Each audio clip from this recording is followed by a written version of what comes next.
Can you imagine?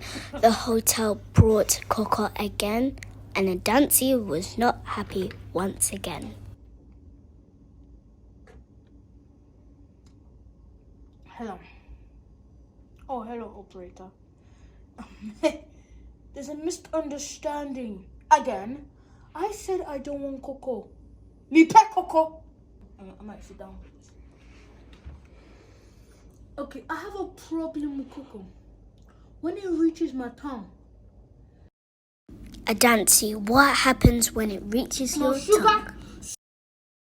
So don't even think about bring. Adansi went on and on and on and on, complaining. Pancho, me say, me pet KOKO. We can't. Still with the KOKO. He even started speaking tree. Hey,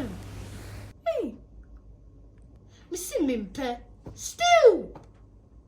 What's the problem? Is it my voice? Hey. I get sick of KOKO every day when you bring it to me. You don't think I suffer? Adansi started getting You emotional. don't think I suffer?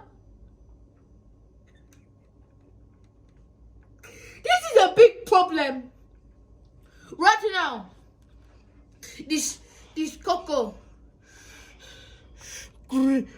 white and mushy, no taste.